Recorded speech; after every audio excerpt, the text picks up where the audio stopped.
Hello मित्रों, केम छो? मजामां? धोरण 12 विषय वाणिज्य व्यवस्था अने संचालन अने वाणिज्य व्यवस्था अने संचालन अंदर चेप्टर नंबर 6 चेप्टरનું नाम है दोरवणी सुधी आपणे पहोंची गया छीए। दोरवणीना जे आईएमपी प्रश्नों है एनी आजे समजूती मेळववानी छे, तो थई जाओ रेडी समजूती मेळववा माटे। बराबर। चेप्टर नंबर 6 मित्रों, चेप्टरનું नाम है दोरवणी। आ दोरवणी जे चेप्टर है आप सर्वे जाणो छो कि अलग अलग संचालनना कार्यों रहेला छे। शुं रहेला छे? संचालनना कार्यों। हवे संचालनना कार्यों कया कया रहेला छे? तो कि प्रथम कार्य संचालननुं कयुं रहेलुं छे? तो कि आयोजन। बीजुं तो कि प्रबंध। त्रीजुं तो कि दोरवणी। चौथुं तो कि संकलन। पांचमू तो कि कर्मचारी व्यवस्था अने छठू तो कि अंकुश। कयु चेप्टर? अंकुश। आम आयोजन, प्रबंध, दोरवणी, संकलन, कर्मचारी व्यवस्था अने अंकुश आ बधा शुं रहेला छे? तो कि संचालनना कार्यों रहेला छे। प्रथम कार्य कयुं छे? प्रथम कार्य तमने एवुं पूछवामां प्रथम कार्य कयुं रहेलुं छे? तो आप सर्वे जाणो छो कि आ जे संचालननुं आयोजन छे ते केवुं कार्य छे? तो कि प्रथम कार्य छे। अने एवी ज रीते संचालनना कार्योनी अंदर अंतिम कार्य कयुं छे? अंतिम कार्य तो अंतिम कार्य रहेलुं छे अंकुश। प्रथम आयोजन अने छेवटनुं अंकुश। पर मित्रों, आयोजन होय, प्रबंध होय, दोरवणी होय, संकलन होय, कर्मचारी व्यवस्था होय के अंकुश होय, आ बधा कार्योनी अंदर आयोजन सारूं छे तमारुं, प्रबंध सारूं छे, बराबर। बीजा अन्य कार्यों पण व्यवस्थित छे, पण जो एकमनी अंदर शुं तो कि सारी दोरवणी न आपवामां आवे तो पण सफलता मळती होती नथी। एटले आयोजन महत्वनुं छे एटलुं ज महत्वनुं प्रबंध रहेलुं छे, अने जेटલું प्रबंध महत्वनुं छे एटલું ज महत्व दोरवणी पण रहेलुं छे। समजाय छे? एटले कि आयोजन अने प्रबंध खूब ज सारी रीते आयोजन सारूं घड्युं होय, सारी एवुं प्रबंध एटले कि व्यवस्था तंत्रनी रचना करी होय, पण कर्मचारीओ सुधी जो सारी रीते दोरवणी न आपवामां आवे तो ध्येय सिद्धि प्राप्त थती नथी। एटले दोरवणीनुं कार्य पण अति महत्वनुं रहेलुं छे मित्रों। सारो दोरवणीकार होय तो एकमने ध्येय सिद्धिनो मार्ग सरळ बनावे छे, सफल बनावे छे, अने जो सारो दोरवणीकार न होय तो सफलता प्राप्त थती होती नथी। मित्रों, आप सर्वे जाणो छो कि कोई देशनुं संचालन करवुं होय तो ए देशनुं संचालन करवा माटे सारो दोरवणीकार मळे तो ए देशने महासत्ता बनाववा तरफ लई जाय छे, अने जो सारो दोरवणीकार न मळे तो ए देशनी अंदर पेट्रोलना भाव 300 रूपियाए पहोंची जाय छे, बराबर।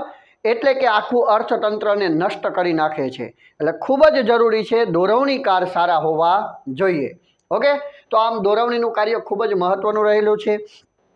मित्रों, लक्षणोनी हूँ तमने समजूती नहीं आपतो, तमने अगाऊ पण कीधेलुं छे कि लक्षणों तमने आवडता ज होय। दोरवणी चलो तेम छतांय आपणे खाली पॉइंट बोली जईए ने थोड़ीक समजूती आपी दई। दोरवणी जे छे ते दरेक सपाटीए थतुं कार्य रहेलुं छे। संचालननी उच्च सपाटी, मध्य सपाटी अने तळ सपाटी त्रणेय त्रण दरेक सपाटीए थतुं कार्य दोरवणीनुं कार्य रहेलुं छे। हाँ, વધુ ક્યાં જોવા મળે તો તળ સપાટીએ, ઓછી સૌથી ક્યાં દોરવણીની જરૂર પડે તો કે ઉચ્ચ સપાટીએ। કેમ? તો કે ઉચ્ચ સપાટીએ નિષ્ણાંતો હોય છે, લાયકાત ધરાવતા અધિકારીઓ હોય છે, જ્યારે તળ સપાટીએ કામદાર દરજાના વ્યક્તિઓ હોય છે જેની પાસે શિક્ષણનું સ્તર પણ નીચું હોય છે, એટલા માટે ત્યાં દોરવણીની વધારે જરૂર પડતી હોય છે।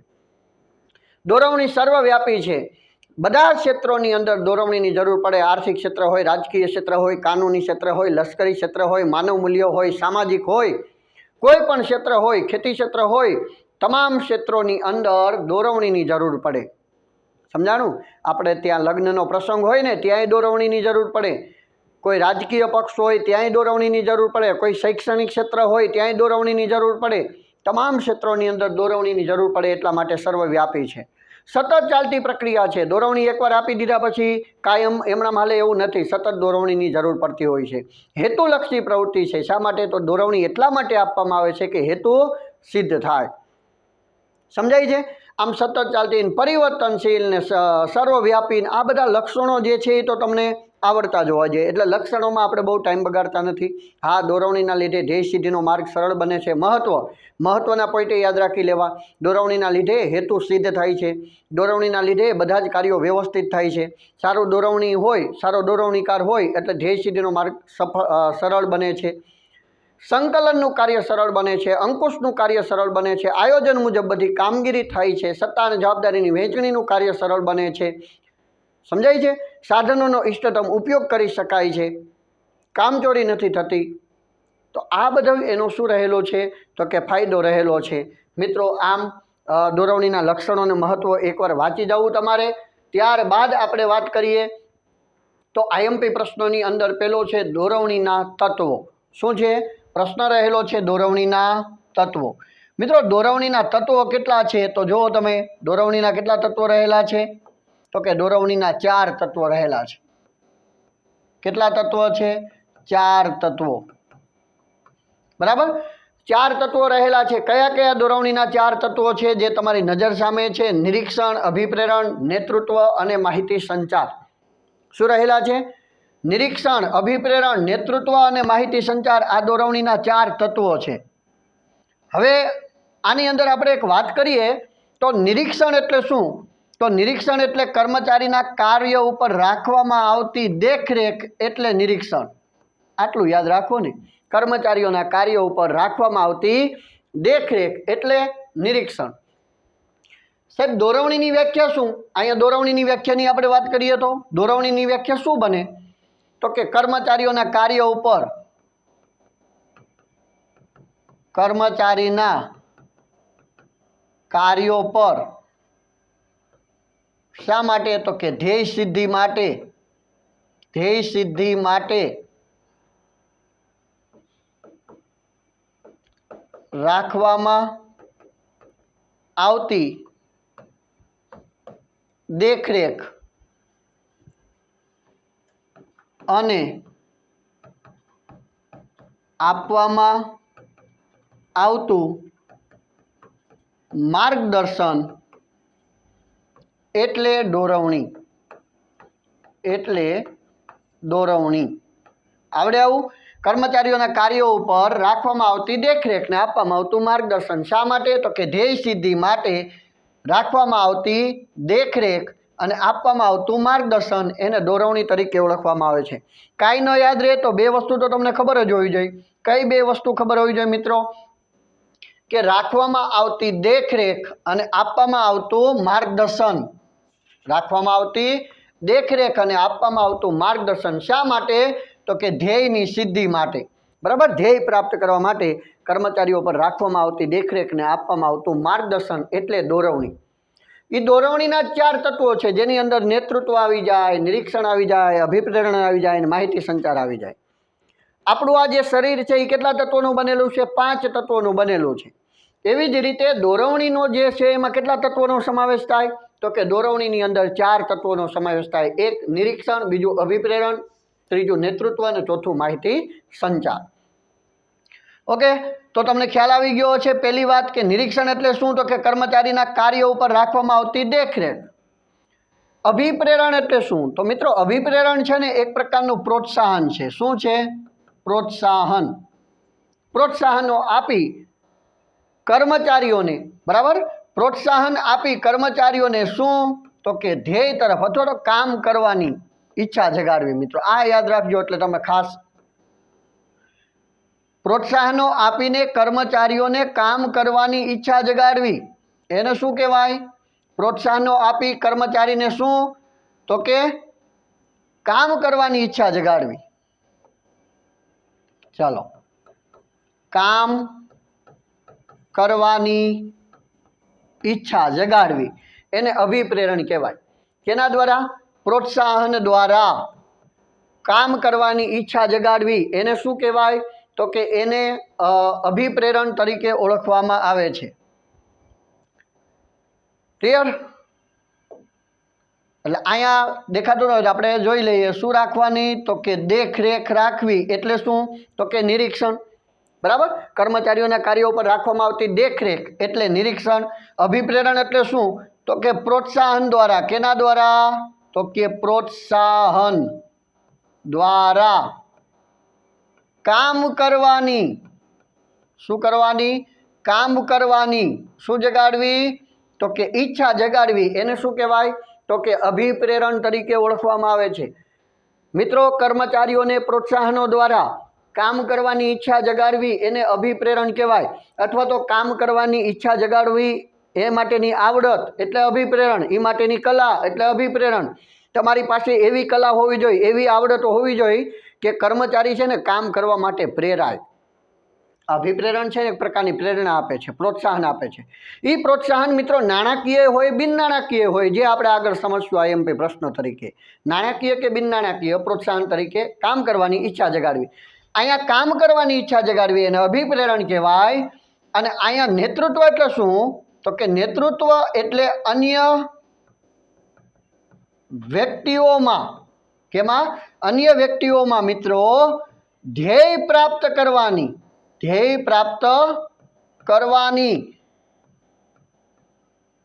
ઈચ્છા જગાડવી એને કહેવાય નેતૃત્વ. સમજાણું? ધ્યેય પ્રાપ્ત કરવાની ઈચ્છા અન્ય વ્યક્તિઓમાં જગાડવી એને નેતૃત્વ કહેવાય. અન્ય વ્યક્તિઓમાં ધ્યેય પ્રાપ્ત કરવાની ઈચ્છા જગાડવી અથવા તો ધ્યેય પ્રાપ્ત કરવાની ઈચ્છા જગાડવા માટેની આવડત, ઈચ્છા જગાડવા માટેની શું મિત્રો? તો કે આવડત, કલા, એને નેતૃત્વ તરીકે ઓળખવામાં આવે છે. તો આ બંને વ્યાખ્યાઓમાં તમને શું સમજાણું? ખાસ યાદ રાખી લેજો. અહીંયા કામ કરવાની ઈચ્છા જગાડવી, કામ કરવાની ઈચ્છા જગાડવી અભિપ્રેરણ છે, અને ધ્યેય પ્રાપ્ત કરવાની ઈચ્છા જગાડવી અન્ય વ્યક્તિઓમાં ધ્યેય પ્રાપ્ત કરવાની એ છે નેતૃત્વ. એટલે એના આધારે તમે વ્યાખ્યા યાદ રાખી શકશો. ઓકે, નેતૃત્વની વ્યાખ્યા આવડી ગઈ. હવે આપણે સમજવાનું છે શું? તો કે માહિતી સંચાર. શું સમજવાનું છે? માહિતી સંચાર. માહિતી સંચાર એટલે શું એ તો તમને આવડતું જ હોય. માહિતીની આપ લે કરવાની પ્રક્રિયા એટલે માહિતી સંચાર. બરાબર? આપ લે કરવાની પ્રક્રિયા એટલે કહેવાય માહિતી સંચાર. એની અંદર શું યાદ રાખવાનું છે?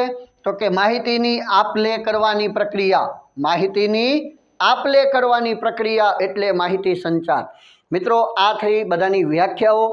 નિરીક્ષણ એટલે કે કર્મચારીના કાર્યો ઉપર રાખવામાં આવતી દેખરેખ.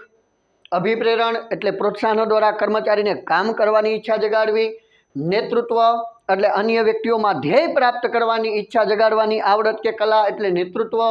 અને માહિતી સંચાર એટલે માહિતીની આપ લે કરવાની પ્રક્રિયા એટલે માહિતી સંચાર.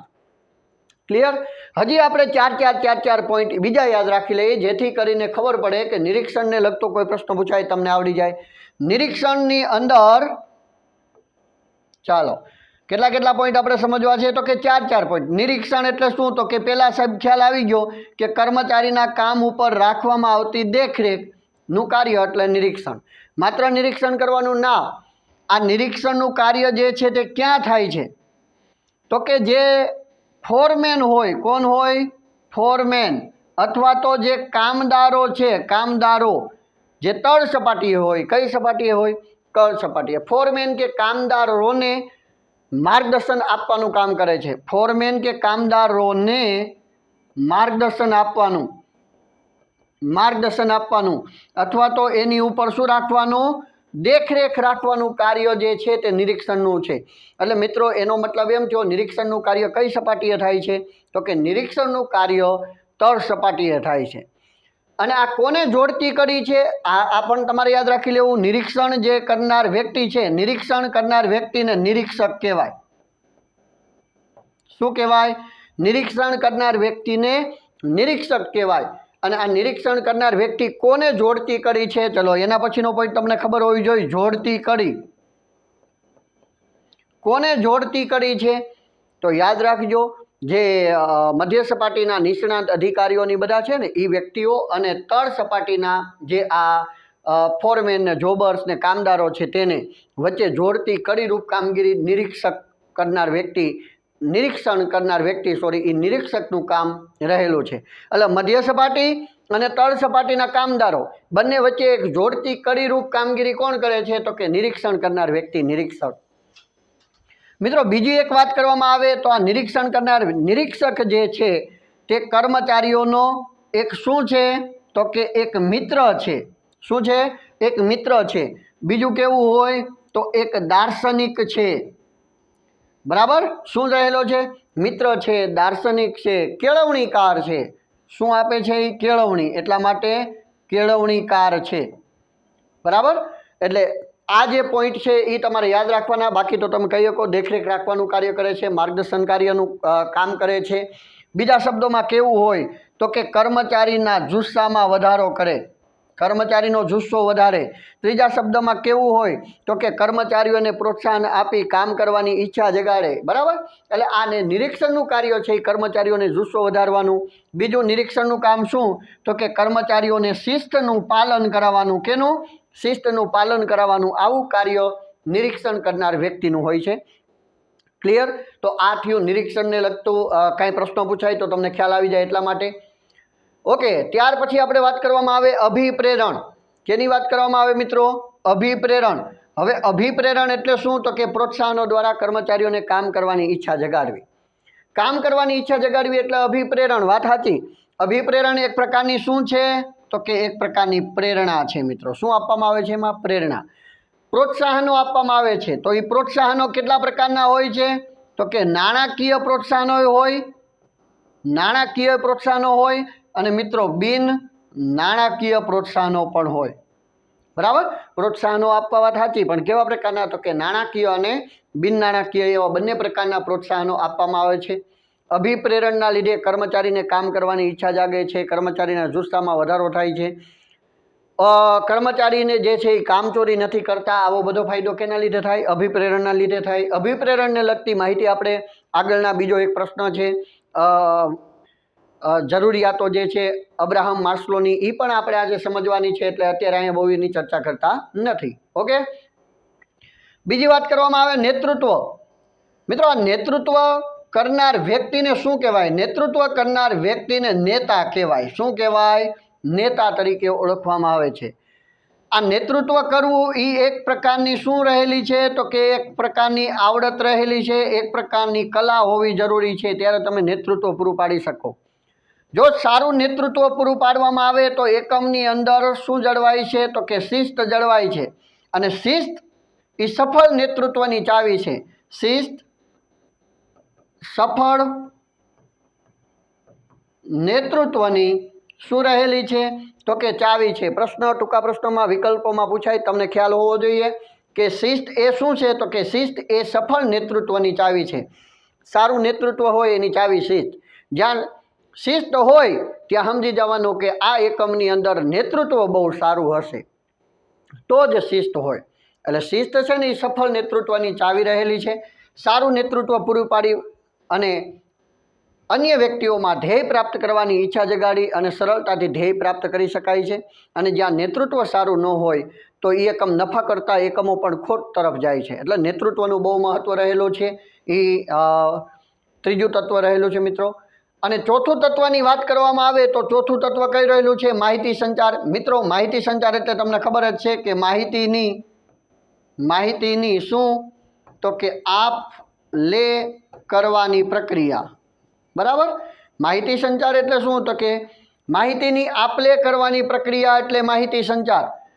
માહિતી સંચાર હંમેશા યાદ રાખજો દ્વિમાર્ગી હોય। કેવું માર્ગી હોય? માહિતી સંચાર દ્વિમાર્ગી જ હોય। માહિતી મોકલવામાં આવે ને માહિતી મેળવવામાં આવે। અહીંયા માહિતી સંચાર દ્વિમાર્ગી એટલે સંચાલનની ઉચ્ચ સપાટીથી, કઈ સપાટીથી? ઉચ્ચ સપાટીથી તળ સપાટી તરફ અને તળ સપાટીથી ઉચ્ચ સપાટી તરફનો માર્ગ હોય। બરાબર, એટલે કે દ્વિમાર્ગી હોય। ઉચ્ચ સપાટીથી તળ સપાટી તરફ અને તળ સપાટીથી ઉચ્ચ સપાટી તરફ માહિતી સંચાર। માહિતી સંચારનો માર્ગ યોગ્ય નક્કી કરેલો હોવો જોઈએ। માહિતી સંચાર યોગ્ય સમયે થઈ જવો જોઈએ। બરાબર, માહિતી સંચાર યોગ્ય સમયે થવો જોઈએ, નહીંતર નિરર્થક બને છે। માહિતી સંચારનો માર્ગ યોગ્ય હોવો જોઈએ, યોગ્ય સમયે થવો જોઈએ। માહિતી સંચારના માધ્યમોની પસંદગી વ્યવસ્થિત કરવી જોઈએ મિત્રો। માહિતી સંચારના માધ્યમો નહીં, પદ્ધતિ પણ, બરાબર, શું માહિતી સંચારની પદ્ધતિનો પણ યોગ્ય ઉપયોગ કરવો જોઈએ. લેખિત, મૌખિક, દ્રશ્ય શ્રાવ્ય, મૌન આ બધી માહિતી સંચારની પદ્ધતિઓ છે. યોગ્ય પદ્ધતિનો ઉપયોગ કરવો જોઈએ, યોગ્ય માધ્યમનો ઉપયોગ કરવો જોઈએ. પત્ર દ્વારા માહિતી મોકલવી છે, ફોન દ્વારા માહિતી મોકલવી છે, ઈમેલ મોકલવો છે, બરાબર. આ બધી માહિતી સંચારના ઘણા બધા માધ્યમો, ઘણા બધા સાધનો છે, ઘણા બધા ઇલેક્ટ્રોનિક ઉપકરણો છે. એનો ઉપયોગ કરીને ઝડપથી માહિતી સંચાર, યોગ્ય સમયે માહિતી સંચાર થાય એવો પ્રયત્ન કરવો જોઈએ, જેથી કરીને કોઈ પ્રકારની દુવિધાઓ સર્જાય નહીં. તો મિત્રો આ હતા દોરવણીના તત્વો, એના વિશેની થોડી માહિતી, બરાબર. પ્રશ્નો પૂછાય તમને આવડતો હોવો જોઈએ. દોરવણીના તત્વો: નિરીક્ષણ, નેતૃત્વ, અભિપ્રેરણ અને માહિતી સંચાર. આઈએમપી છે 4 તત્વો. ક્લિયર? ઓકે, આગળ સમજશું. સારા નેતાના ગુણો. મિત્રો, નેતૃત્વ કરનાર વ્યક્તિને નેતા કહેવાય, આવું આપણે વાત કરી હમણાં જ. શું કરનાર? નેતૃત્વ કરનાર વ્યક્તિ, એને આપણે શું કીધું? તો કે નેતા કહેવાય, બરાબર. અને આ નેતા શું કામ કરે છે? તો કે અન્ય વ્યક્તિઓને કામ કરવાની, ધ્યેય પ્રાપ્ત કરવાની ઈચ્છા જગાડે છે. નેતૃત્વ એટલે શું? વ્યાખ્યા હમણાં જ આપણે કીધી મિત્રો. નેતૃત્વ શું કહેવાય? નેતૃત્વ એટલે કે અન્ય વ્યક્તિઓને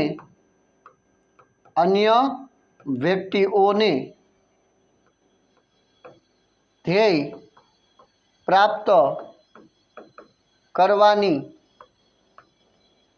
ઈચ્છા જગાડે, બરાબર. અથવા તો ઈચ્છા જગાડવાની આવડત કે કલા. અન્ય વ્યક્તિઓને ધ્યેય પ્રાપ્ત કરવાની, શું પ્રાપ્ત કરવાની?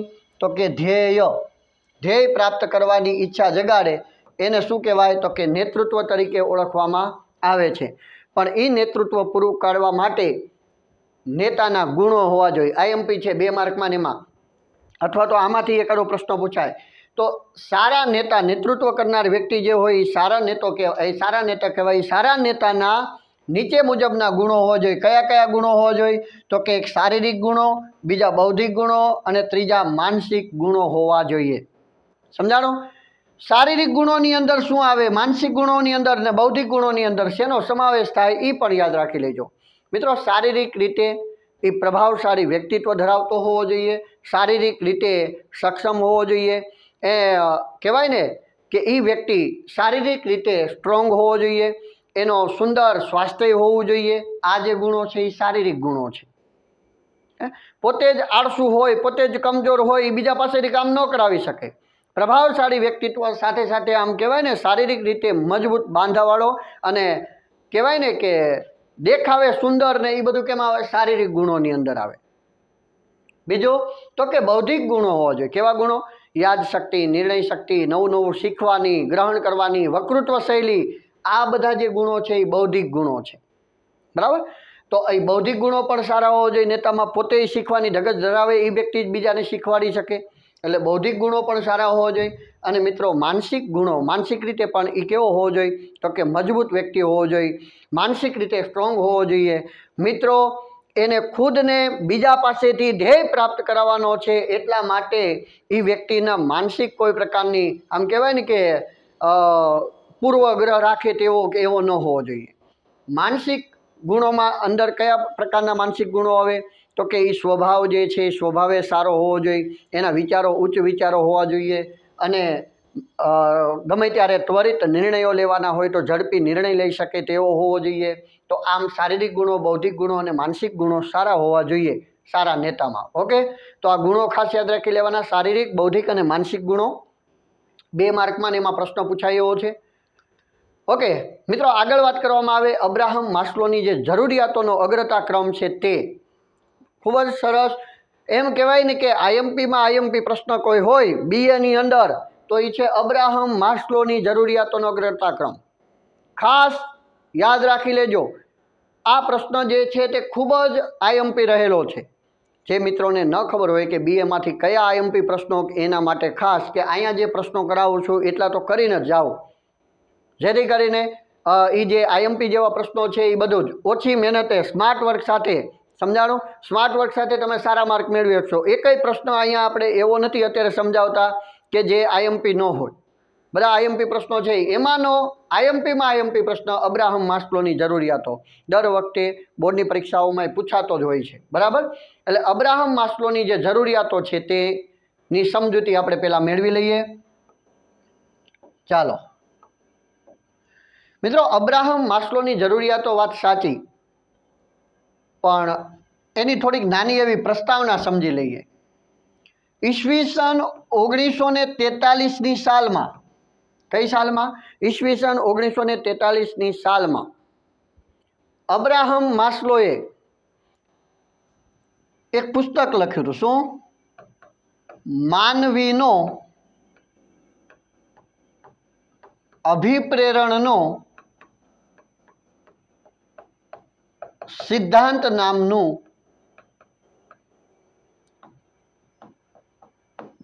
પુસ્તક લખેલ, બરાબર.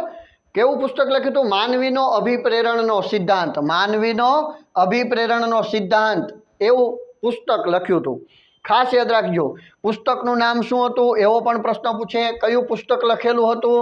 તો કે માનવીનો અભિપ્રેરણનો સિદ્ધાંત. કઈ સાલમાં? તો કે ઈસવીસન 1943ની સાલમાં.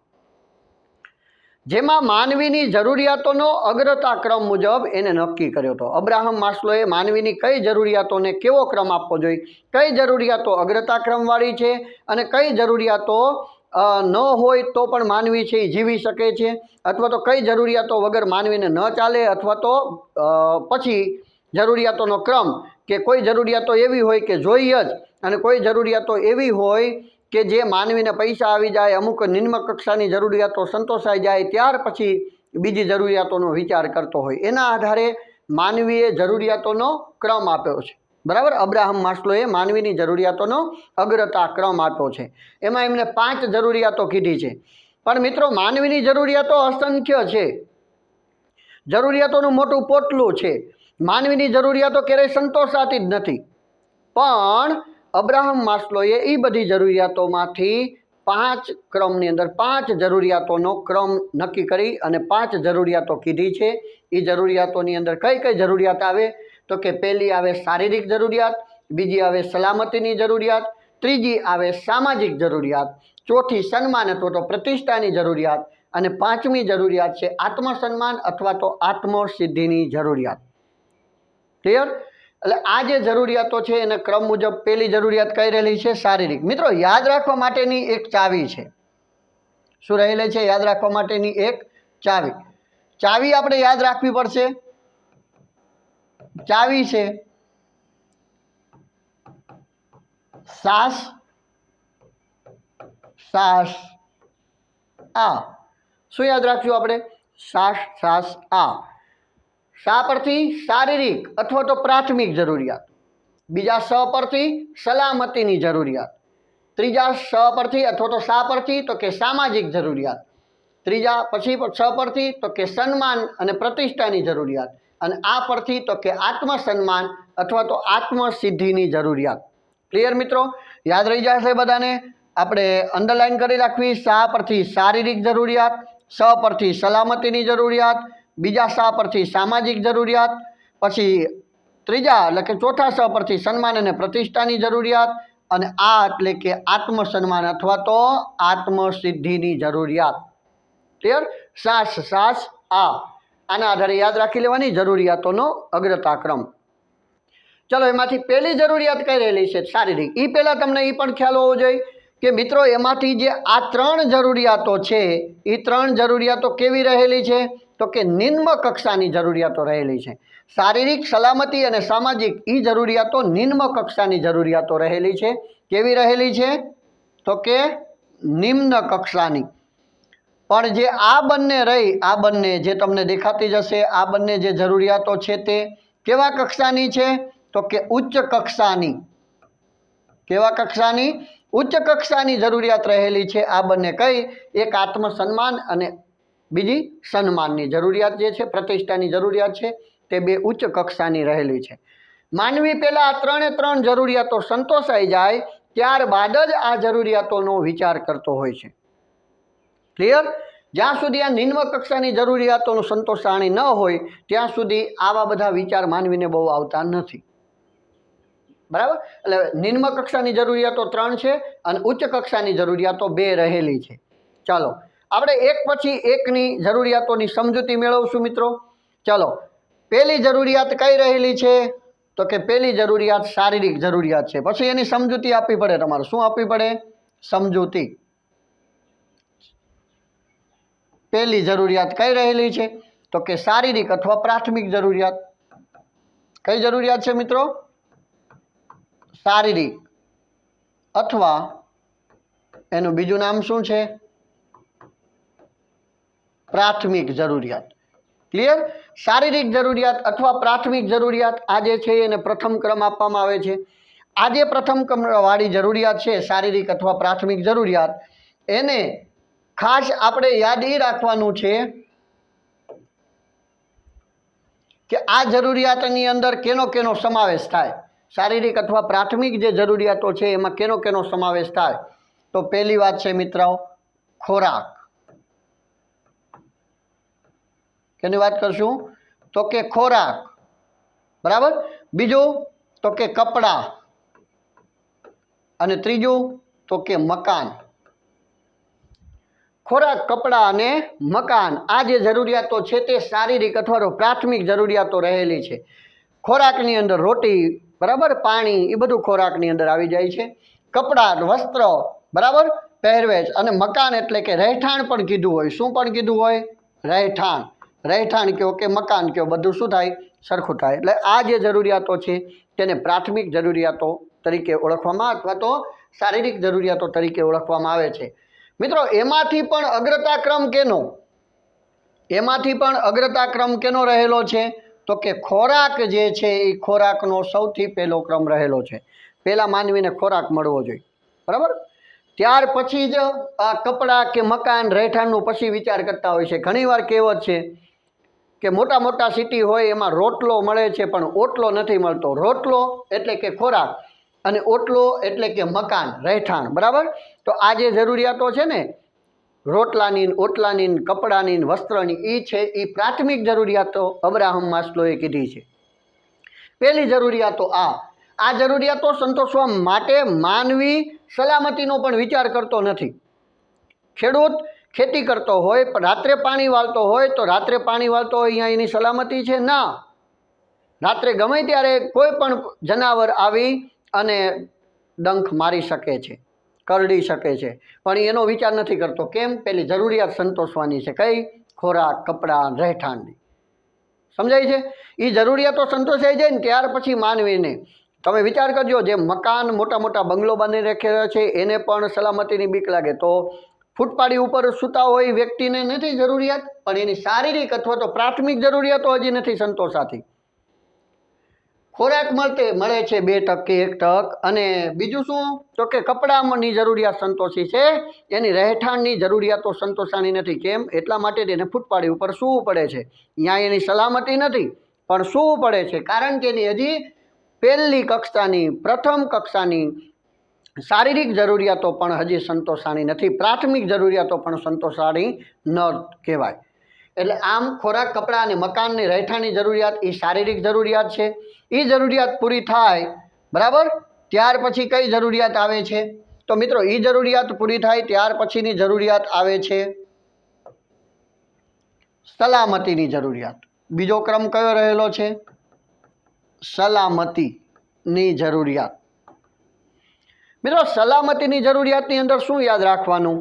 તો તમારે એની અંદર યાદ રાખવાનું છે કે સલામતી કેવી કેવી બાબતની સલામતી જોઈએ છે.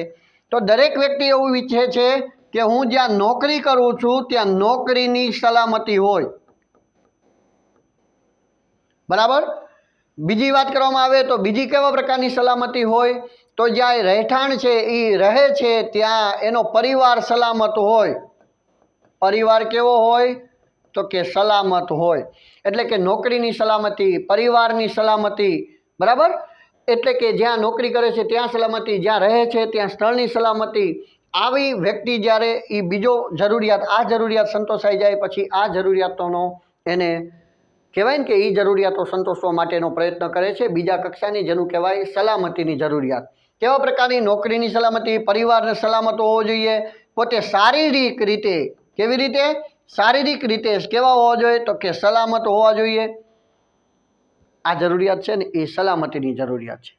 માનવી પછી વીમો ઉતારવા માંડે, બરાબર, કાંઈ થાય તો મારા પરિવારને વીમાની રકમ પાકે, એ બધી કઈ જરૂરિયાત આવી જાય? સલામતીની જરૂરિયાત. સમજાણું?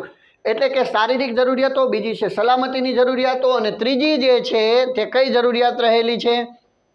તો કે ત્રીજી જરૂરિયાત જે છે એને કહેવાય છે સામાજિક જરૂરિયાત. કઈ જરૂરિયાત?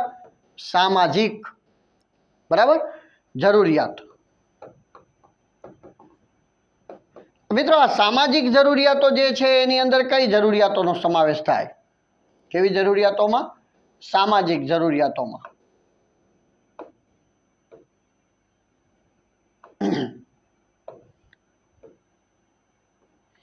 સામાજિક જે જરૂરિયાતો છે એની અંદર ખાસ યાદ રાખજો મિત્રો, જે વ્યક્તિ જ્યારે કામ કરતો હોય ત્યારે એને એના પરિવાર તરફથી, એના મિત્રો તરફથી, એના શિક્ષક તરફથી એને શું મળવો જોઈએ? તો કે પ્રેમ મળવો જોઈએ. એને શું હોવી જોઈએ? એના પ્રત્યેની લાગણી હોવી જોઈએ. એને એના પ્રત્યેની શું હોવી જોઈએ? તો કે સહાનુભૂતિ હોવી જોઈએ. બરાબર, સહાનુભૂતિ, પ્રેમ, લાગણી, આ જે બધી બાબતો છે એ કઈ જરૂરિયાત છે? તો કે સામાજિક જરૂરિયાત રહેલી છે. સમજાણું? મને મારા માતા પિતા તરફથી પ્રેમ મળવો જોઈએ, મને આશ્વાસન મળવું જોઈએ, મને હૂંફ મળવી જોઈએ, મને લાગણી મળવી જોઈએ. મિત્રો, આ લાગણી, હૂંફ, સહાનુભૂતિ, પ્રેમ, આ જે જરૂરિયાત છે ને એ માનવીની કઈ જરૂરિયાત રહેલી છે? સામાજિક જરૂરિયાત છે. ભેગા કામ કરતા કર્મચારી દ્વારા પણ મને શું મળવું જોઈએ? તો કે લાગણી મળવી જોઈએ, મને પ્રેમ મળવો જોઈએ. જ્યારે આ જરૂરિયાતો સંતોષાઈ જાય શારીરિક સલામતીની, એટલે તરત વ્યક્તિને લાગણીની, એમ કહેવાય ને કે મારા પરિવારની અંદર બધાની વચ્ચે સંપ હોવો જોઈએ, સહકાર હોવો જોઈએ, બધાની વચ્ચે પ્રેમ હોવો જોઈએ, સુમેળ હોવો જોઈએ, બધા વચ્ચે સહાનુભૂતિ, બધાને આમ લાગણીના તાતડે બંધાયેલા હોવો જોઈએ. એ જે જરૂરિયાત છે તે સામાજિક જરૂરિયાત છે. એટલે કે પહેલી શારીરિક, બીજી સલામતીની, ત્રીજી સામાજિક. બરાબર, મારા પરિવાર તરફથી, મારા સમાજ તરફથી, મને મારા શિક્ષક તરફથી, મારા માતા પિતા તરફથી, મારા મિત્રો તરફથી મને શું મળવો જોઈએ? પ્રેમ મળવો જોઈએ. આ જે વસ્તુ છે એ કઈ જરૂરિયાત છે? તો કે સામાજિક જરૂરિયાત રહેલી છે. ક્લિયર? ઓકે મિત્રો, કોના કોના તરફથી ખાસ યાદ રાખી લેજો. કોના કોના તરફથી? તો કે માતા પિતા. બીજું કોના તરફથી? તો કે મિત્રો તરફથી, બરાબર, અથવા તો મારે પોતાના સમાજ તરફથી પ્રેમ, લાગણી મળવી જોઈએ. આ જે જરૂરિયાત છે એને સામાજિક જરૂરિયાત કહેવાય. ઓકે, આગળની જરૂરિયાતની આપણે વાત કરશું. ચોથી જરૂરિયાત કઈ જરૂરિયાત છે? તો કે સન્માન. કઈ જરૂરિયાત છે? સન્માન. અથવા મિત્રો કહેવાય કે કઈ જરૂરિયાત? તો કે પ્રતિષ્ઠાની જરૂરિયાત. કઈ જરૂરિયાત? સન્માન અથવા તો પ્રતિષ્ઠાની જરૂરિયાત. આની અંદર માનવીને કેવા પ્રકારની જરૂરિયાત હોય છે? તો કે હું જ્યાં કામ કરું છું ત્યાં મારા સહકર્મચારી દ્વારા, કેના દ્વારા? સહકર્મચારી દ્વારા મને શું મળવું જોઈએ? તો કે સન્માન મળવું જોઈએ. શું મળવું જોઈએ?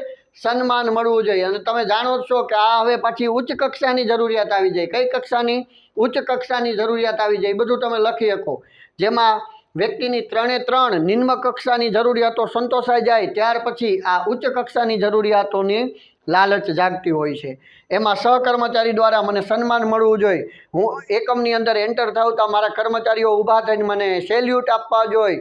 બરાબર, આપણે ઘણા શિક્ષક મિત્રોને એવું હોય, હું ક્લાસમાં જાઉં એટલે વિદ્યાર્થીઓ મને સન્માન આપવા જોઈએ.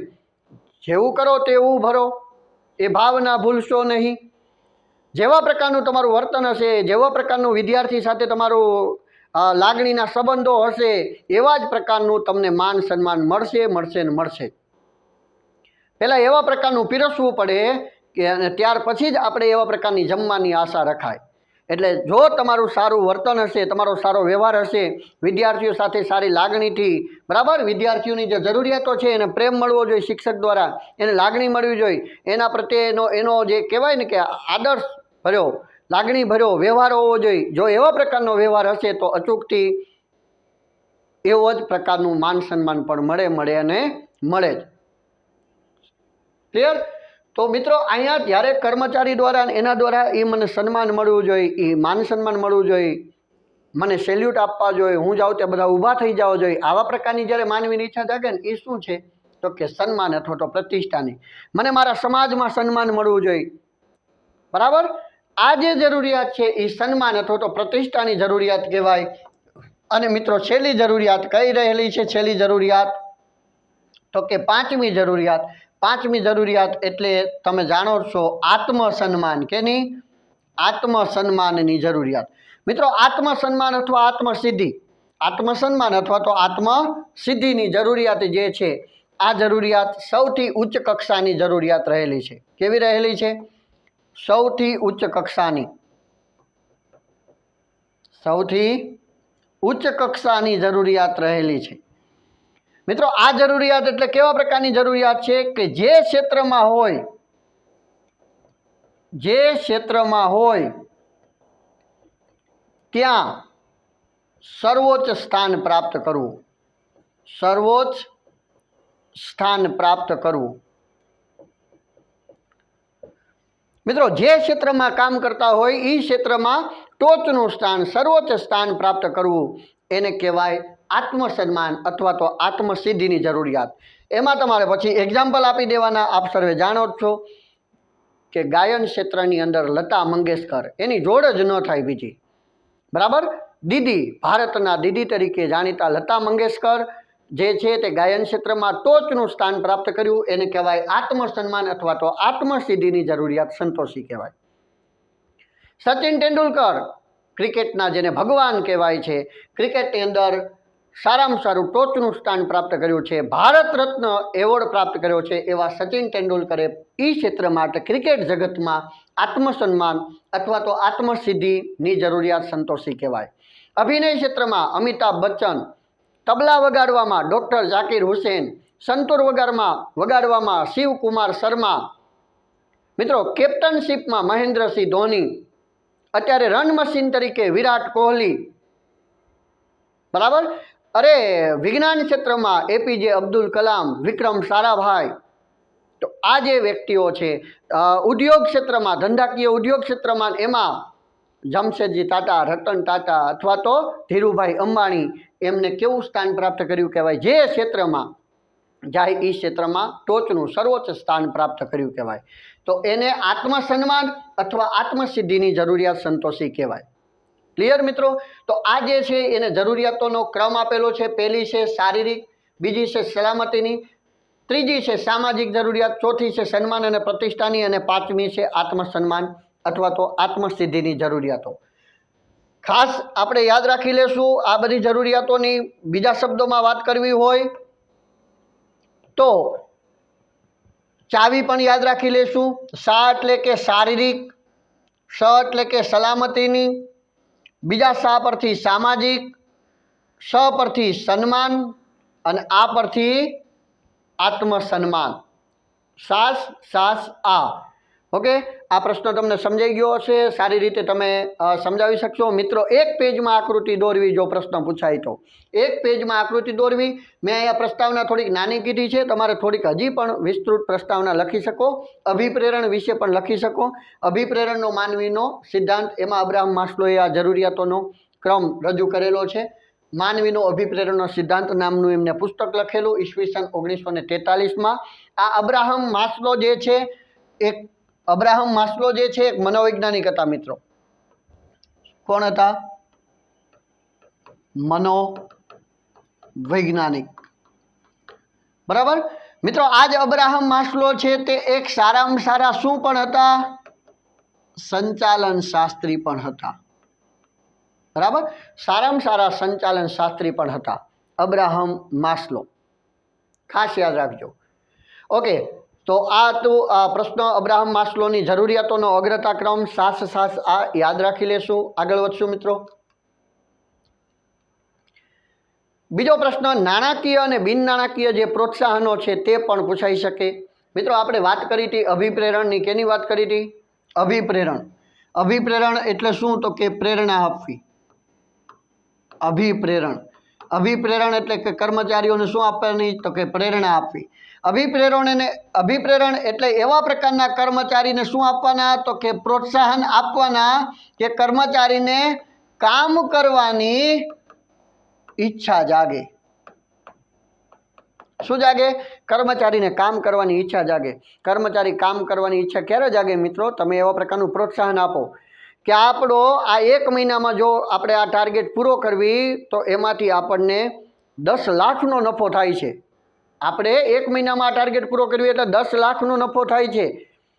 અને હું એવું ઈચ્છું છું કે જો 10 લાખનો નફો થાય, આપણે 1 મહિનામાં આ ટાર્ગેટ પૂરો કરી નાખીએ. 1 મહિનો 10 દિવસ જેવો ટાઈમ લાગે એમ છે, પણ આપણે 1 મહિનામાં આ ટાર્ગેટ પૂરો કરવાનો છે. તો 1 લાખ રૂપિયા મારે કર્મચારીને શું કરી દેવો છે? બધાની કર્મચારી વચ્ચે વેચી દેવા છે. હવે કર્મચારી કામે લાગશે. કેમ? તો કે કર્મચારીને ઓલા લાખ રૂપિયા દેખાશે. સમજાણું? એક પ્રકારનું શું મળ્યું? પ્રોત્સાહન. કયું પ્રોત્સાહન? તો કે નાણાકીય પ્રોત્સાહન. મિત્રો, આવા પ્રોત્સાહનો દ્વારા કર્મચારીને કામ કરવાની ઈચ્છા જગાડવી એને અભિપ્રેરણ કહેવાય. એને શું કહેવાય? અભિપ્રેરણ તરીકે ઓળખવામાં આવે છે. ઓકે, તો મિત્રો 2 પ્રકારના પ્રોત્સાહનો હોય છે. પ્રોત્સાહનો કેટલા પ્રકારના હોય? તો કે 2 પ્રકારના. એ 2 પ્રકારના પ્રોત્સાહનો કયા? તો કે એક નાણાકીય પ્રોત્સાહન, બીજું કયું? તો કે બિન નાણાકીય પ્રોત્સાહન. બરાબર? નાણાકીય પ્રોત્સાહન અને બિન નાણાકીય પ્રોત્સાહન. આ છે નાણાકીય પ્રોત્સાહન અને બીજું આપણે સમજશું બિન નાણાકીય પ્રોત્સાહનો. ઓકે મિત્રો, નાણાકીય પ્રોત્સાહનો કયા કયા રહેલા છે? તો કે નાણાકીય પ્રોત્સાહનો રહેલા છે નસ બબો કઈશ. આ ચાવી યાદ રાખજો. નસ બબો કઈશ. નસ બબો કઈશ. ન પરથી નફામાં ભાગ, સ પરથી સહભાગીદારી, બ પરથી બઢતી, બો પરથી બોનસ, ક પરથી કમિશન, ઈ પરથી ઇનામો અને સલાહ અને સૂચન સ પરથી. નસ બબો કઈશ. ક્લિયર? ચાવી શું યાદ રાખશું આપણે? તો કે નસ બબો કઈશ. નસ બબો કઈશ. ક્લિયર? ચાવી છે નસ બબો કઈશ. અહીંયા લખી નાખું ચાવી. નસ બબો કઈશ. અને એવી જ રીતે બિન નાણાકીય પ્રોત્સાહનો. બિન નાણાકીય પ્રોત્સાહનોની પણ ચાવી છે. બિન નાણાકીય પ્રોત્સાહનની ચાવી શું છે? તો કે કનો, જકાસ, અન્ય. ચાવી રહેલી છે કનો, જકાસ, અન્ય. મિત્રો, ક પરથી તો કે કલ્યાણકારી પ્રવૃત્તિઓ અને સુવિધાઓ. નો પરથી તો કે નોકરીની સલામતી. જ પરથી તો કે જવાબદારીની સોંપણી. કા પરથી તો કે કામની કદર અને સન્માન. સ પરથી તો કે સલાહકાર. અને અન્ય પરથી તો કે અન્ય પ્રોત્સાહનો. કનો, જકાસ, અન્ય. ક્લિયર? એટલે આ રીતે તમે પોઈન્ટ આપી શકો છો. ક પરથી તો કે આ પહેલો પોઈન્ટ, આને પહેલો ક્રમ આપી દેવાનો. નો પરથી એટલે આને બીજો ક્રમ આપી દેવાનો. જ પરથી તો કે આને ત્રીજો ક્રમ આપી દેવાનો. કા પરથી આને ચોથો ક્રમ આપી દેવાનો અને 5મો ક્રમ. બરાબર? જકાસ. અને અન્ય એટલે કે 6ઠ્ઠો ક્રમ આને જ આપી દેવાનો, છેલ્લો છે. કનો, જકાસ, અન્ય. એટલે તમને યાદ રહી જાય. ઓકે મિત્રો, આ બધાનું પણ ખબર હોવી જોઈએ. નફા ભાગ એટલે શું? નફા ભાગની અંદર સમજૂતી તમારે આપવાની. હું અહીંથી બોલી જાઉં છું કે કર્મચારી એકમનો કોઈ ધ્યેય હોય, 1 કરોડનો ધ્યેય. 1 કરોડનો ધ્યેય કઈ એકમનો હતો અને 1 કરોડને 20 લાખનો નફો પ્રાપ્ત કર્યો. એનો મતલબ એમ થયો કે એકમના કર્મચારીની એવી કામગીરી હતી, એવી ઉત્સાહથી કામગીરી કરી, જે ધ્યેય 1 કરોડનો હતો એના કરતાં પણ સારો ઊંચો ધ્યેય પ્રાપ્ત કર્યો. તો મિત્રો, 1 કરોડનો એકમનો ધ્યેય હતો એ પ્રાપ્ત થઈ ગયો. તદુપરાંત 20 લાખનો વધારાનો નફો પ્રાપ્ત કર્યો. એ માત્ર એકમના માલિકનો નથી. એ 20 લાખ નફો પ્રાપ્ત કર્યો એમાં એના મેળવવા માટે હકદાર કર્મચારીઓ પણ છે. એટલા માટે એ 20 લાખમાંથી કર્મચારીઓને નફામાં શું આપવો જોઈએ? ભાગ આપવો જોઈએ, જેને નફામાં ભાગ તરીકે ઓળખવામાં આવે છે. તમે એ કર્મચારીને એ 20 લાખ રૂપિયામાંથી કર્મચારીઓ વચ્ચે પણ વેચી દો તો એ કર્મચારીના ઉત્સાહમાં શું થાય? વધારો થાય. બીજી વાર બમણી મહેનતથી કામ કરશે. ક્લિયર? એટલે નફામાં ભાગ આપવો એ નાણાકીય પ્રોત્સાહન છે. બીજું સહભાગીદારી. મિત્રો, કર્મચારી પાસેથી સારું કામ લેવું હોય ને, ઉત્સાહથી, પ્રમાણિકતાથી કર્મચારી ઉપર તમે દેખરેખ ન રાખો, માર્ગદર્શન ન આપો તોય કામ કરે. ક્યારે કામ કરે? તો એને સહભાગીદાર બનાવી દો. કે ભાઈ આપણા એકમમાં તું પગારદાર કર્મચારી તરીકે નહીં, જે એકમમાં નફો થાય એમાંથી તારો 20% નફા ભાગ અથવા તો 30% નફા ભાગ અથવા 50% નફા ભાગ. તો એ કર્મચારીને તમારે એમ નહીં કહેવું પડે કે ભાઈ તું કેમ કામ નથી કરતો, કારણ કે એમાં એનું પણ હિત રહેલું છે, એનો પોતાનો પણ ભાગ રહેલો છે. અને નફા ભાગ આપવાથી પોતે પોતાને ભાગીદાર સમજે છે, બરાબર. અને ભાગીદાર છે જ, નફા સહભાગીદારી આપે એટલે એક પ્રકારનો ભાગીદાર બની ગયો. પોતાનું જ સમજીને કામ કરશે એટલે વધુ મહેનતથી કામ કરશે, વધુ ધ્યાન આપશે, વધુ ઉત્સાહથી કામ કરશે, એકમને વધુ નફો કરાવશે. એટલા માટે ઘણીવાર નાણાકીય પ્રોત્સાહન સ્વરૂપે સહભાગીદારી તરીકે નિમણૂક કરવામાં આવતી હોય છે. સારામાં સારો આઈડિયા છે પ્રોત્સાહન માટેનો. મિત્રો ત્રીજો છે બઢતી. કયો રહેલો છે? બઢતી. બઢતી એટલે શું?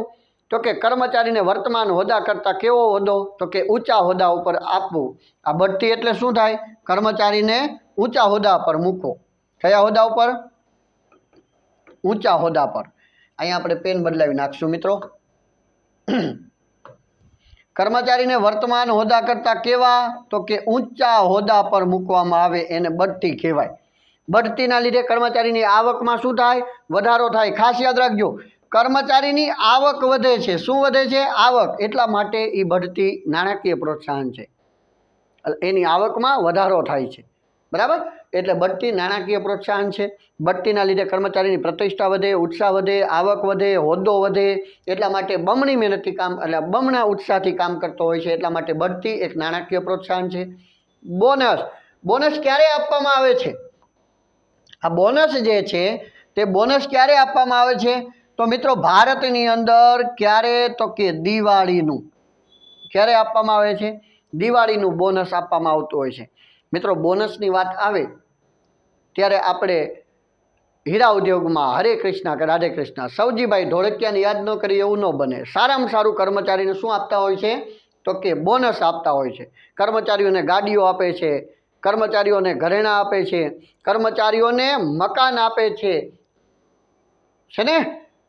ટોપ 800 કર્મચારીઓ સારામાં સારા ઉત્સાહથી, પ્રમાણિકતાથી, સારી ગુણવત્તાથી, સારી કાચા માલનો બગાડ કર્યા વગર જે કર્મચારી હીરાનું ઘસવાનું કામ કરે છે, રત્ન કલાકાર તરીકે સારા એવા ઉભરી આવે છે, એવા 800 કર્મચારીઓને ઇનામ આપતા હોય, દિવાળીનું બોનસ આપતા હોય છે. તો એ દિવાળીનું બોનસ આપે એના લીધે પણ એક નાણાકીય પ્રોત્સાહન મળે છે અને કર્મચારીના ઉત્સાહમાં વધારો થાય છે. ઓકે મિત્રો, બીજું શું હોય? તો કે કમિશન આપવામાં આવતું હોય. શું આપવામાં આવતું હોય? કમિશન. કમિશન પણ કર્મચારીના પ્રોત્સાહનમાં વધારો કરે છે. કાપડનો ઉદ્યોગ અથવા તો કાપડની દુકાન તમે ધરાવો છો, એ કાપડની દુકાનની અંદર તમારા હાથ નીચે 8 કર્મચારી કામ કરે છે. મિત્રો 8 કર્મચારીને તમે એવું કહી દો કે એક કપડાની જોડી વેચવાની સાથે તમને 20% એટલે 20 રૂપિયા કમિશન મળશે. કેટલું રૂપિયા? 20 રૂપિયા કમિશન મળશે. એક જોડી વેચી એટલે 20 રૂપિયા કમિશન તમારું પાકું. હવે 8 કર્મચારીને તમારે એમ નહીં કહેવું પડે કે જો ઓલી બાજુ ગ્રાહક આયા જા. કેમ? એ પોતે જ દોડીને જશે. કેમ? તો કે એને 20 રૂપિયા એક જોડીએ મળે છે. સમજાણું? 8 જણા બેઠા હશે, એમાંથી કોઈ ગ્રાહક આવશે તો 8 માંથી 4 ઊભા થઈને દોડશે, ચાલો હાલો આવે. કેમ? એમાંથી કમિશન મળે છે. અને જે ગ્રાહક આવેલો છે એને એક જોડી લેવાની જગ્યાએ એને 3 જોડી લઈ જાય એવો ટ્રાય કરશે. કેમ? તો કે કમિશન મળે છે. એને એકમના માલિકને જોડીએ કેટલા મળે છે એનાથી મતલબ નથી, પણ એક જોડીએ પોતાને 20 મળે છે. 3 જોડી વેચ્યું એટલે મારે 60 રૂપિયા થઈ જાય, આવું વિચારીને એ વધુમાં વધુ વેચાણ કરશે. તો આવું કમિશન એક પ્રકારનું નાણાકીય પ્રોત્સાહન રહેલું છે. મિત્રો ઇનામો આપવામાં આવે. શું આપવામાં આવે? ઇનામો આપવામાં આવે. કર્મચારીઓને ઘણીવાર એકમની અંદર સારું કામગીરી કરે એટલા માટે કર્મચારીઓને ઇનામો આપવામાં આવે. જાહેરમાં સભા બોલાવવામાં આવે, તેનું સન્માન કરવામાં આવે, એને મેડલ આપવામાં આવે, એને ઇનામો આપવામાં આવે. તો એના લીધે પણ એના ઉત્સાહમાં વધારો થાય છે. અને ઘણીવાર એકમની અંદર સલાહ અને સૂચનો માટે પણ એને વળતર ચૂકવવામાં આવતું હોય, ફી ચૂકવવામાં આવતી હોય છે, બરાબર. સલાહ અને સૂચનોની શું ચૂકવવાની હોય? ફી ચૂકવવાની હોય છે. તો એ પણ એક નાણાકીય પ્રોત્સાહન રહેલું છે. ક્લિયર? ઓકે. એવી જ રીતે મિત્રો બંને પ્રોત્સાહનોમાંથી વધુ આવકાર્ય કયું પ્રોત્સાહન રહેલું છે? આવો તમને પ્રશ્ન પૂછવામાં આવે તો પણ તમને ખ્યાલ હોવો જોઈએ. 2 પ્રકારના પ્રોત્સાહન છે, નાણાકીય અને બિન નાણાકીય. એમાંથી કયું પ્રોત્સાહન વધુ ચડિયાતું છે? વધુ ચડિયાતું? તો કે નાણાકીય પ્રોત્સાહન જે છે તે વધુ ચડિયાતું રહેલું છે. કેમ? તો યાદ રાખજો, આ નાણાકીય પ્રોત્સાહન છે તે માનવીની જીવન જરૂરિયાતો સંતોષે છે. માનવીની જીવન જરૂરિયાતો સંતોષે છે એટલા માટે નાણાકીય પ્રોત્સાહન છે તે વધુ આવકાર્ય રહેલો છે. બરાબર. જેમાં શું આવે? નસ બબો કહીશ, નસ પરથી નફા ભાગ નહીં, તમારે યાદ રાખી લેવાનું. પણ જેટલું નાણાકીય પ્રોત્સાહન મહત્વનું છે મિત્રો, એટલું જ બિન નાણાકીય પ્રોત્સાહન પણ મહત્વનું છે. જેટલું નાણાકીય પ્રોત્સાહન મહત્વનું છે એટલું જ બિન નાણાકીય પ્રોત્સાહન પણ મહત્વનું રહેલું છે. કેમ એવું? તો કે જ્યાં નાણાકીય પ્રોત્સાહન મહત્વનું નથી ત્યાં બિન નાણાકીય પ્રોત્સાહન વધુ આવકાર્ય છે. જ્યારે જે માનવીને પૈસાની કમી નથી, પૈસાના ઢગલા પડ્યા છે, હવે એવા વ્યક્તિને તમે નાણાકીય પ્રોત્સાહન જ્યારે કરો એ નહીં આવે, એને પૈસાની કમી નથી, તો એવી જગ્યાએ તો કે એને બિન નાણાકીય પ્રોત્સાહન આપવું પડે. સમજાય છે? જ્યારે કોઈ વ્યક્તિને નાણાંની જરૂર નથી ત્યાં નાણાકીય પ્રોત્સાહન નકામા બની જાય છે. તો જ્યાં નાણાકીય પ્રોત્સાહન નકામું બની જાય ત્યાં કયું? બિન નાણાકીય પ્રોત્સાહન મહત્વનું રહેલું છે. એટલા માટે કહી શકાય કે જેટલું નાણાકીય પ્રોત્સાહન મહત્વનું છે એટલું જ બિન નાણાકીય પ્રોત્સાહનો પણ મહત્વના રહેલા છે. ઓકે, બિન નાણાકીય પ્રોત્સાહનોમાં કયા કયા પ્રોત્સાહનો આવે એ પણ યાદ રાખી લઈશું આપણે. મિત્રો, નોકરીની સલામતી આપવી, કર્મચારીને જાણ કરી દેવી કે તમે બિંદાસ રહો. કર્મચારીને તમે નોકરીની સલામતીની જાણ કરો, નોકરીની સલામતીની ખાતરી આપો, તો એક પ્રકારનું પ્રોત્સાહન રહેલું છે કે તું ચિંતા ન કરતો, ધીમે ધીમે ભલે તું માણસ તરીકે સારો છો, તને ભલે આવડતું નથી જાજુ, તો એ તો 1 વર્ષ 2 વર્ષ લાગશે શીખવામાં, તું શીખી જઈશ. અને ખાસ યાદ રાખજે, અમારા એકમ તરફથી તને અહીંથી કાઢવામાં નહીં આવે. હા, તારે કોઈ કારણોસર જવાનું થાય તો તારું ક્યાંય વિકાસ થતો હોય, તને વધુ પગાર મળતો હોય, તને જવાની છૂટ, પણ એકમ તરફથી તને અહીંયા નોકરીમાંથી કાઢશે નહીં એની હું ખાતરી આપું છું. આ થઈ નોકરીની સલામતી. હવે કર્મચારી એકમ છોડીને જશે નહીં. કેમ? તો કે એને નોકરીની સલામતીનું એક બિન નાણાકીય પ્રોત્સાહન મળી ગયું છે. ખૂબ જરૂરી છે. ઓકે, બીજું શું છે મિત્રો? કામની કદર અને સન્માન કરવું. જે સારું કામ કરે છે, વફાદાર કર્મચારી છે, નિષ્ઠાવાન કર્મચારી છે, ઉત્સાહી કર્મચારી છે, નિયમિત કર્મચારી છે, આવા કર્મચારીને સન્માન મળવું જોઈએ, એના કામની કદર થવી જોઈએ. જો એના કામની કદર ન થાય તો પણ એ હતાશ થતા હોય છે અને એકમ છોડીને જતા રહેતા હોય છે અને ફેરબદલીના દરમાં વધારો થાય. પણ એના કામની કદર કરો, એના કામનું સન્માન કરો. બીજાને ખાલી એમ કહો કે જોવો ફલાણા ભાઈનું કામ, ત્યાં તો એ ભાઈ ફૂલાઈ જાય. એટલે કામની કદર થવી પણ ખૂબ જરૂરી છે. બીજું મિત્રો, તો કે જવાબદારીની સોંપણી કરો. શું કરો? જવાબદારીની સોંપણી. કોઈ પણ એકમની અંદર કર્મચારીઓને એને તમે જવાબદારીની સોંપણી કરો તો પણ એક પ્રકારનું બિન નાણાકીય પ્રોત્સાહન મળતું હોય છે.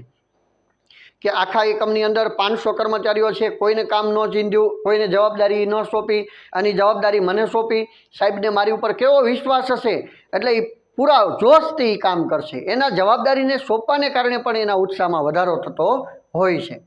એટલે જવાબદારીની પણ સોંપણી કરવી જોઈએ, બિન નાણાકીય પ્રોત્સાહન છે. મિત્રો, સલાહકાર તરીકે નિમણૂક કરવી. કોઈ કર્મચારી કામ કરતા હોય, કામ કરતા કર્મચારીઓ ઉપર કોઈ એક કર્મચારીને તમે એમ કહો કે ભાઈ તું 5 વર્ષથી અહીંયા કામ કરશ, તારામાં એ આવડત છે, તારામાં એ હુનર છે, એ કામ કરજે. આ 4 કર્મચારી નવા આવ્યા, એને માર્ગદર્શન આપજે, આપણા એકમનો પરિચય કરાવી દે, એને સલાહ સૂચન આપ. શું કર? એને સલાહ આપ. એની કંઈ ખામી રહેતી હોય તો તું એને ભૂલ સુધાર. તા તો ઓલો 5 વર્ષથી કામ કરે છે ને એ કર્મચારીને બિન નાણાકીય પ્રોત્સાહન મળ્યું, નાણાકીય નહીં. તું એને માર્ગદર્શન આપ, એના અમે તને 500 રૂપિયા દેશું એવું કીધું ના, પણ એને એક પ્રકારની જવાબદારી સોંપી, એને એક સલાહકાર તરીકે નિમણૂક કરી કે તારે આ 5 કર્મચારીઓને સલાહ આપવાની છે, તો પણ એના ઉત્સાહમાં શું થાય? વધારો થાય. ઓકે, કલ્યાણકારક પ્રવૃત્તિઓ અને સુવિધાઓ પૂરી પાડવી. એકમની અંદર કેન્ટીનની એવી સુવિધાઓ પૂરી પાડવી અને બાળકોને અભ્યાસ માટે ભણતરની સુવિધાઓ પૂરી પાડવી. તો એના લીધે પણ કર્મચારીને પ્રોત્સાહનો મળતા હોય છે. અને મિત્રો, અન્ય પ્રોત્સાહનો, અન્ય એટલે શું? તો કે રમતગમતના સાધનોને એ પ્રોવાઈડ કરવા, લાઇબ્રેરીની સુવિધાઓ પૂરી પાડવી, વીમા કવચ પૂરું પાડવું. કેવું કવચ? વીમા કવચ પૂરું પાડવું.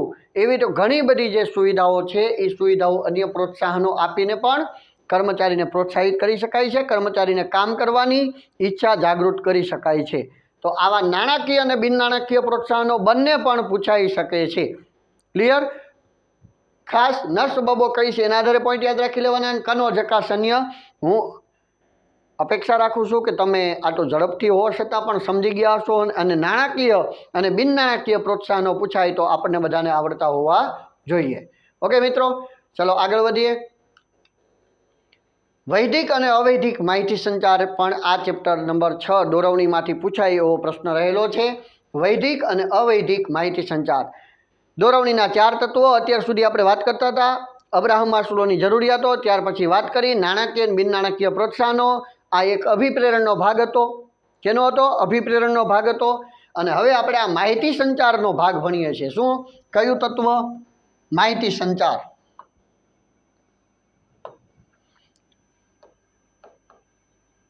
માહિતી સંચાર.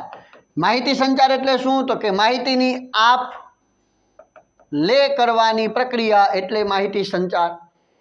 મિત્રો, આ માહિતી સંચારની પ્રક્રિયા 2 પ્રકારની હોય. એક હોય વૈદિક અને બીજી હોય અવૈધિક માહિતી સંચાર.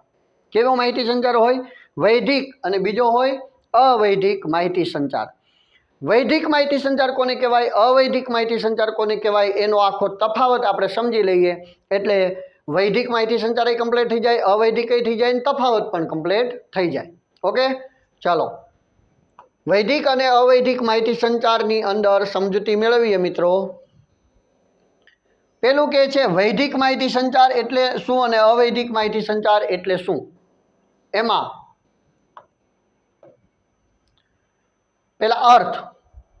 જે માહિતી સંચાર ધંધાના ઉદ્દેશો સિદ્ધ કરવા માટે હોય, બરાબર, અથવા તો મિત્રો નીતિ નિયમો, ખાસ યાદ રાખવું, શેના માટે હોય? નીતિ નિયમો ઉપર આધારિત હોય તે માહિતી સંચારને વૈદિક માહિતી સંચાર કહેવાય. પાછું રિપીટ કરી દઉં. જે ધંધાના ઉદ્દેશોને પાર પાડવા માટે નીતિ નિયમોને આધારે હોય, એના ઉપર આધારિત હોય એવા માહિતી સંચારને વૈદિક માહિતી સંચાર તરીકે ઓળખવામાં આવે છે. એકમમાંથી નોટિસ આવે છે કે વિદ્યાર્થી મિત્રો, આવતીકાલે આપણે આવા પ્રકારની રજા હોવાને કારણે આવતીકાલે તમામ વિદ્યાર્થીઓને રજા રહેશે અને શિક્ષક મિત્રોએ સ્કૂલે હાજર રહેવાનું છે. કયો માહિતી સંચાર છે? નીતિ નિયમોને આધારે છે, બરાબર.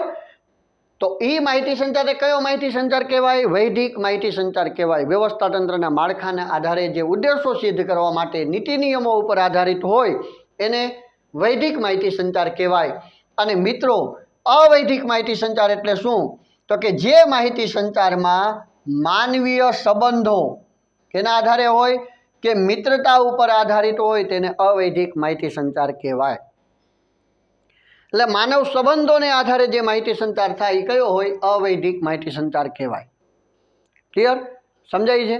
એકમના માલિકે એમ કીધું છે કે આવતીકાલે એક્સ્ટ્રા લેક્ચર ગોઠવ્યા છે અને એ લેક્ચર ભણાવવા માટે તમારે આવવાનું છે. તો કયો માહિતી સંચાર? વૈદિક માહિતી સંચાર.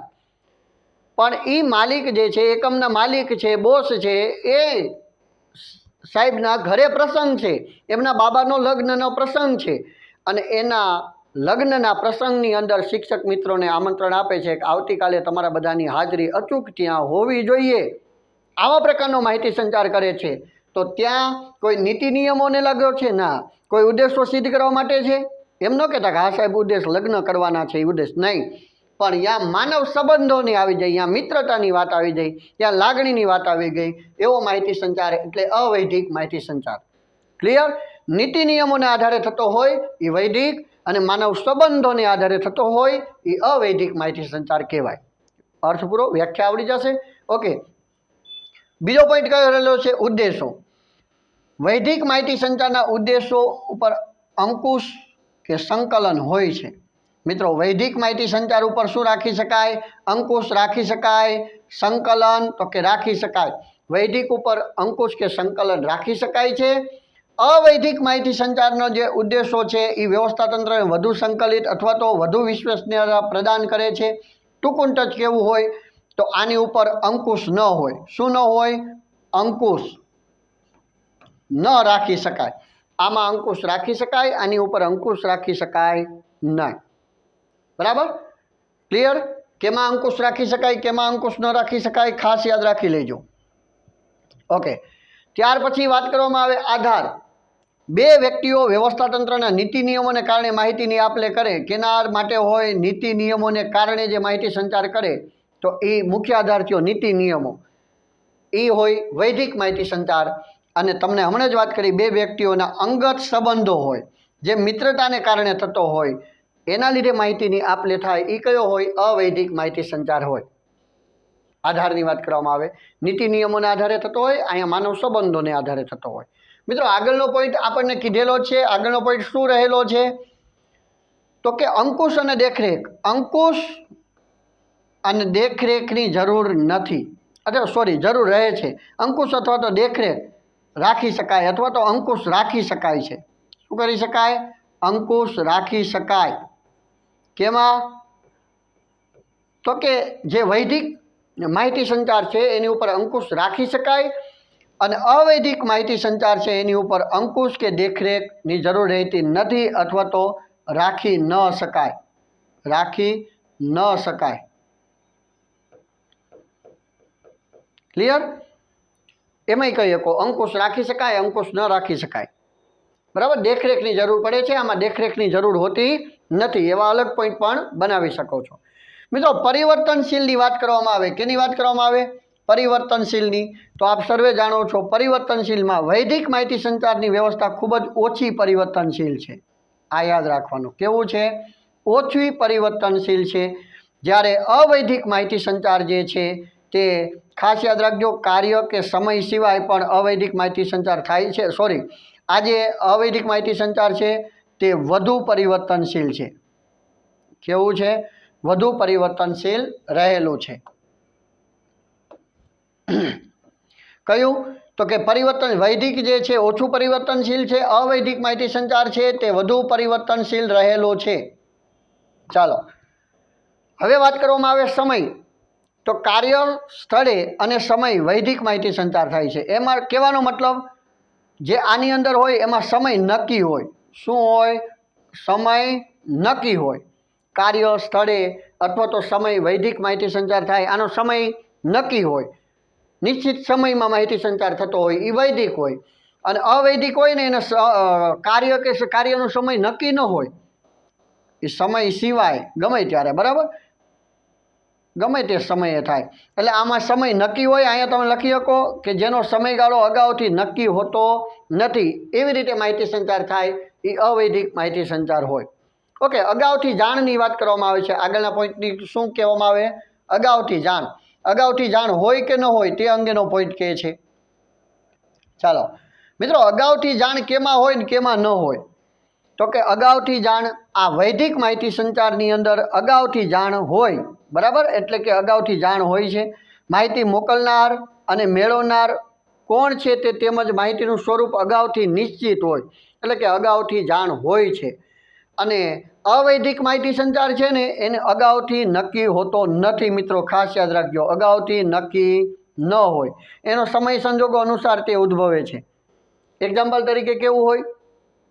તો મિત્રો કોઈ એકમની અંદર અત્યારે આપણો જે પરીક્ષાને લગતો પરિપત્ર એ આવે, બરાબર, પરીક્ષાને લગતો પરિપત્ર આવે અથવા તો આન્સર કી આવે, તો એ કયો માહિતી સંચાર છે? તો કે વૈધિક માહિતી સંચાર રહેલો છે. કયો માહિતી સંચાર છે? વૈધિક માહિતી સંચાર રહેલો છે. ક્લિયર?